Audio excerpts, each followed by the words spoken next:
Dear students, नमस्कार। आज के इस वीडियो में हम समस्त लोग प्रयागराज बोर्ड में चलने वाले हिंदी मीडियम स्कूल्स में जो पोइम है, poem 2 the sum of life, जिसके राइटर हैं H.W. लॉन्गफेलो, को पढ़ने का अभ्यास करेंगे। वैसे तो पोइम में आपका अर्थ लिखने के लिए बोर्ड में नहीं आता है, लेकिन फिर भी हमको उस पैसे से क्वेश्चन आंसर करने होते हैं, और क्वेश्चन आंसर हम तभी पूरे कर सकते हैं, ठीक से व्यवस्थित कर सकते हैं, जब हमें उसका भाव क्लियर होगा। इसी बात को सोच करके मैंने आप लोगों के सुविधा के लिए इस वीडियो को क्रिएट किया है, और ऐसा विश्वास है कि यदि आपने इसको ठीक से समझा तो आपके सामने पोएम के साथ साथ में आपकी जो 8 लाइनें, 4 लाइनें जो लिखने के लिए आती हैं, वो भी आप इसको पढ़ते ही आपको याद हो जाएगा। साथ ही साथ में इसके डिफिकल्ट भी अर्थ लिखा हुआ है, उसको भी आप देखेंगे, जिसके द्वारा आप इसके भाव को क्लियर करके समझ जाएंगे और आपको परीक्षा में कोई समस्या नहीं होगी।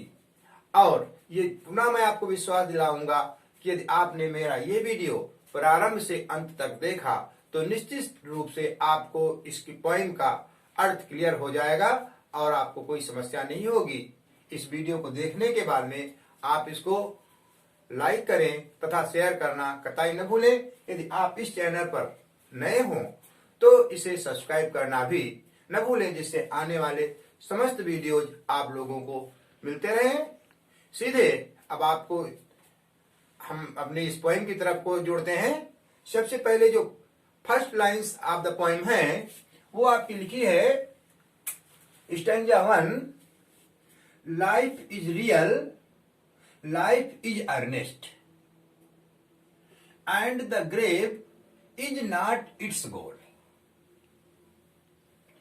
Dust thou art, to dust returnest, was not spoken of the soul। ये आपकी 4 लाइन्स है। इन एग्जामिनेशन कई बातें आपकी पूछी जाती हैं। एक तो आपको कहा जाता है कि यही आपका स्टैंजा दे दिया जाएगा और उसमें क्वेश्चन आंसर आएंगे स्टैंजा से, और क्वेश्चन आंसर के अंतर्गत जो स्टैंजा होगा उसमें राइमिंग वर्ड्स लिखने के लिए आते हैं। तो देखिए, आपको हम ये भी इसके साथ में बता दें कि राइमिंग वर्ड्स का मतलब होता है जो समोच्चरी शब्द आता है उसमें एक जैसी आवाज जिसमें आती है, वो राइमिंग वर्ड्स होते हैं। जैसे इसमें लिखा हुआ है गोल, सोल, ये राइमिंग वर्ड्स हैं। अर्नेस्ट, रिटर्नेस्ट, ये राइमिंग वर्ड्स हैं। तो आपके जो स्टैंजा होगा उस स्टैंजा में एक क्वेश्चन आपका यह आएगा, right the rhyming words of the stanza. तो आप अर्नेस्ट, रिटर्नेस्ट लिखें, गोल, सोल लिखें। निश्चित रूप से आपको 2 मार्क्स मिलेंगे। एक क्वेश्चन और आएगा जिसमें लिखा होगा, write the name of the poem from which the stanza has been taken, who is the poet. तो ऐसी स्थिति में आपके सामने ऊपर लिख दिया गया है the name of the poem, the sum of life, जीवन स्रोत, जीवन गान, and H.W. Longfellow is its poet name. तो इस प्रकार से इतना समझने के बाद में आपको 4 अंक प्रारंभ में ही मिल सकते हैं। 4 ही अंक का स्टैंजा आता है। कोई जरूरी नहीं है आपका केवल राइमिंग वर्ड्स भी पूछा जा सकता है। पाठ का नाम और पोइट का नाम तो आता ही आता है। एक क्वेश्चन और इसमें से होता है, वो भी आपको मैं वीडियो और भी क्लियर कर दूंगा दूसरे वीडियोज में। फिलहाल इसको पहले अर्थ समझ लीजिए। एक यहाँ पर वर्ड है अर्नेस्ट। अर्नेस्ट माने होता है सीरियस, गंभीर। यहां पर इसको मीनिंग क्लियर करने के लिए मैंने जगह भी छोड़ी है। अर्नेस्ट मीन्स गंभीर।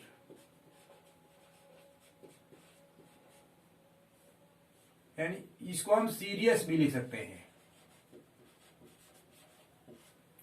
और अगला आपका है ग्रेव। ग्रेव मीन्स कब्र।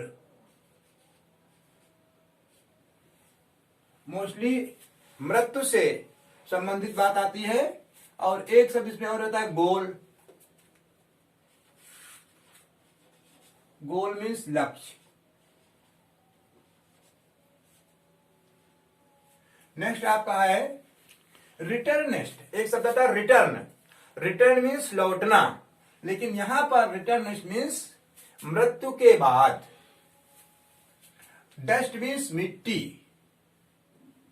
स्पोकन मीन्स बोला गया, और एक इसमें और वर्ड आया है soul. SOUL, soul. Soul means होता है आत्मा। इतने मीनिंग लिखने के बाद में हम आपको इसका अर्थ क्लियर करते हैं। देखिए शुरू में लिखा है life is real. Real means वास्तविक, सच्चा। जीवन एक वास्तविकता है, जीवन एक सच्चा है। Life is earnest. जीवन एक गंभीर मामला है, अर्थात जीवन एक तथ्य है, जीवन एक सार है। And the grave is not its goal. और केवल जीवन में केवल मृत्यु ही हो जाएगी, ऐसा ये जीवन का कोई भी लक्ष्य नहीं होना चाहिए। तो इस प्रकार से इन दो पंक्तियों का भाव निकलेगा कि जीवन एक वास्तविकता है, यह एक तथ्य है, जीवन एक सार है, यह निर्णयात्मक है। Dust thou art, to dust returnest. Thou, thou अर्थात तू, दाउ अर्थात तू। तो डस्ट दाउ आर्ट, तू मिट्टी है। टू डस्ट रिटर्नस्ट, और रिटर्निस्ट मीन्स मृत्यु के बाद में मिट्टी में मिल जाना, और मृत्यु के बाद में तुम्हारे को मिट्टी में ही मिल जाना है। Was not spoken of the soul. यह बात आत्मा के लिए नहीं कही गई थी। इस प्रकार से जो ये बात मैंने बताई, ये इसका शाब्दिक अर्थ है। लेकिन जब इसको हम भावार्थ के रूप में देखेंगे तो हम कहेंगे जीवन में मृत्यु उनकी मृत्यु नहीं होती है। यह कहावत कि तू मिट्टी या खाक, खाक का पुतला है और तुम्हारे को इस खाक में ही मिल जाएगा, ये बात आत्मा के लिए नहीं कही गई थी। नहीं, यह बात आत्मा के बारे में नहीं कहा गया था ऐसा। तो ये आपका अर्थ क्लियर हो गया। इसके बाद में सेकेंड स्टैंजा आपका आता है, जिसमें हम जानते हैं व्यक्ति की एक थिंकिंग होती है कि हम यहाँ पर आए हैं तो मेरा उद्देश्य क्या है। कहते हैं ईट ड्रिंक एंड बी मेरी। खाओ पियो और मौज मस्ती करो। इट इज नॉट अवर मोटो। ये हमारा उद्देश्य नहीं होना चाहिए, हमारा उद्देश्य नहीं है। तो यहां पर पहले इस स्टैंजा का अर्थ आप देखिए, not enjoyment and not sorrow is our destined end or way. कहने का मतलब ये है नॉट एंजॉयमेंट, हमको खुशियां नहीं मिलेंगी। हमारे जीवन का मतलब केवल खुशी मनाना ही नहीं है। नॉट सारो, या जीवन का मतलब केवल दुखी होना ही नहीं है। Is our destined end or way, यही हमारा केवल लक्ष्य नहीं है, बल्कि लक्ष्य क्या है, बट टू एक्ट। हमारा लक्ष्य क्या है, कार्य करना। और कैसा आगे लिखा है, ईच टुमारो, प्रत्येक आने वाले कल के लिए कार्य करना, और वो भी कार्य कैसा हो, finds us farther than today, जो आने वाला जिसके द्वारा जो कल है वो कहीं आज से बेहतरी को प्राप्त हो। ये इसका मतलब है। अब यहां पर एक शब्द आपका लिखा हुआ है डेस्टिन्ड। डेस्टिन्ड का मतलब होता है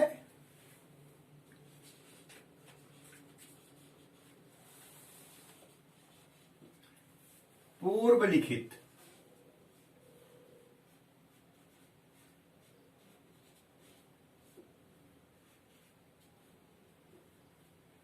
और एक शब्द यहां पर और है टुमारो, हमारे आने वाले कल। अब इस प्रकार से जब इसका भाव कहेंगे, हम इसका अर्थ निकालेंगे, not enjoyment and not sorrow is our destined end or way, but to act that each tomorrow finds us farther than today. तो इसका अर्थ निकलेगा, हमारे जीवन का लक्ष्य केवल खुशी मनाना ही नहीं है। ये नहीं है कि हम यहाँ पर आए हैं अर्थात हमको हर समय we have to be happy, केवल इतना ही हमारा लक्ष्य नहीं होना चाहिए, और न इतना ही हमारा लक्ष्य होना चाहिए टू सैरो, कि हम हमेशा दुखी होंगे। तो इस प्रकार से इतनी पंक्ति का अर्थ है हमारे जीवन का लक्ष्य ना ही खुशी मनाना है और ना ही दुखी होना। Is our destined end or way, ये पहले से पूर्व में नहीं लिखा है, but to act that tomorrow finds us farther than today, बल्कि करना क्या है, बल्कि काम करना है।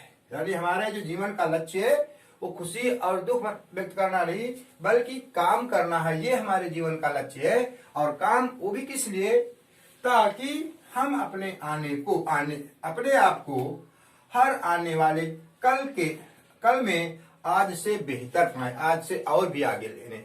अर्थात we have to work for the betterment of our future, for the betterment of for our coming generation, अपने जनरेशन के और बेहतरी के लिए हमको काम करना है, ये हमारे जीवन का लक्ष्य है। इस प्रकार से ये 2 स्टैंजा आपने देखे। अब आपके सामने 3rd स्टैंजा है, उसको भी देखिए।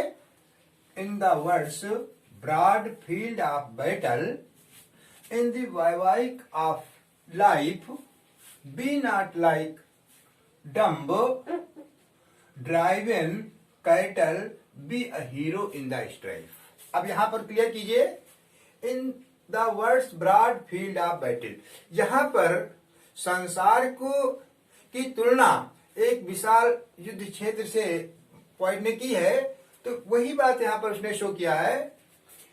यह संसार एक विशाल युद्ध क्षेत्र है, युद्ध का एक मैदान है। इन द वैवाहिक ऑफ लाइफ, ये जो वैवाहिक माने है, इसका मतलब होता है अस्थाई, अस्थाई, जिसे हम कह सकते हैं नॉट परमानेंट। और एक इसमें और भी वर्ड पहले देख लीजिए, यहां पर लिखा है स्ट्राइफ मीन्स संघर्ष।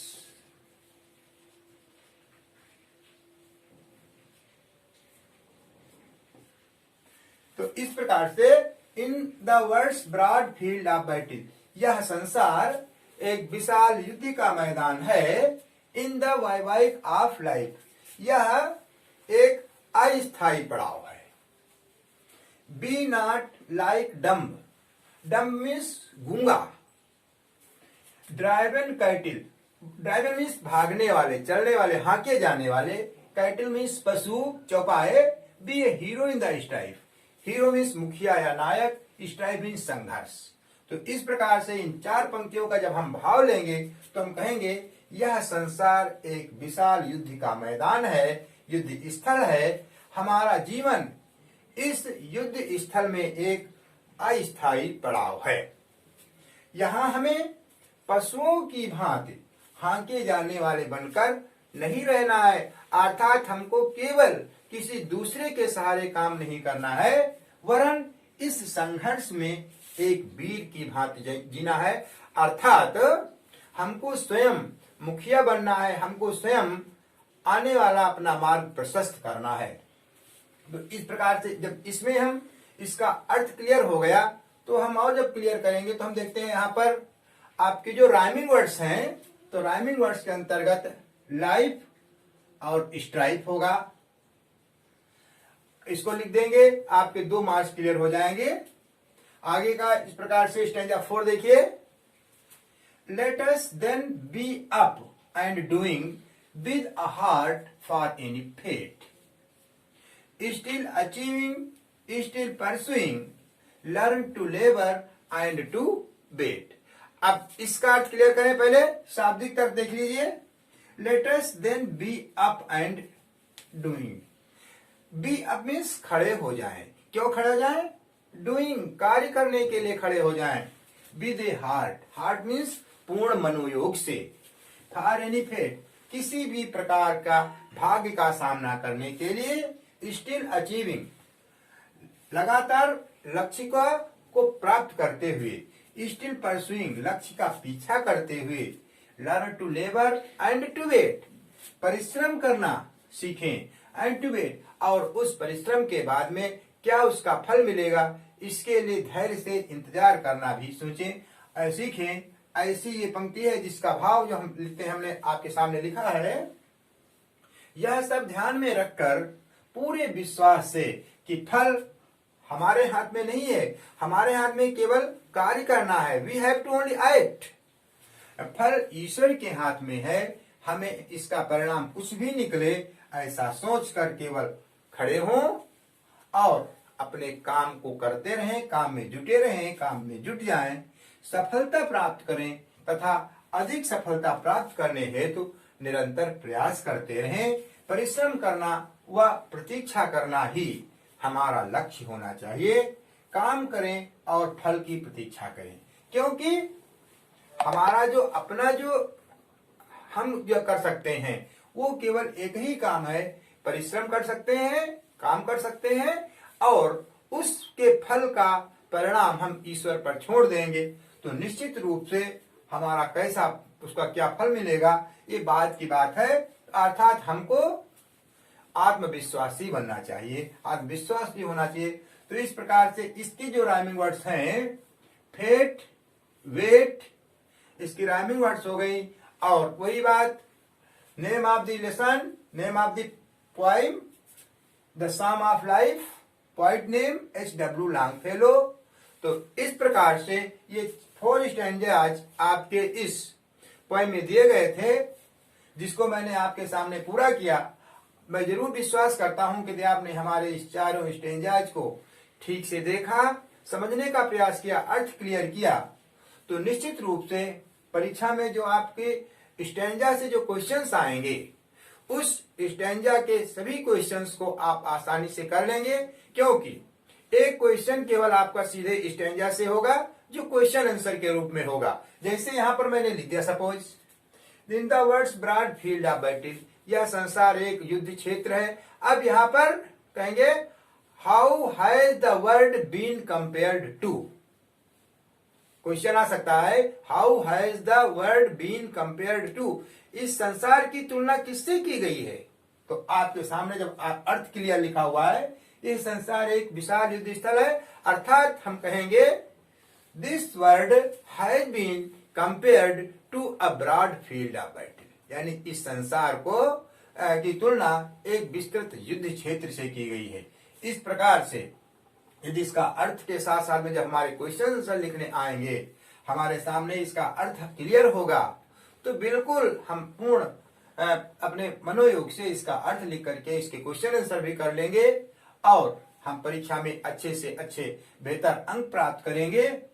आज के लिए इतना ही पर्याप्त है। अगले वीडियो में आपसे हम पुनः मिलते हैं, तब तक के लिए धन्यवाद।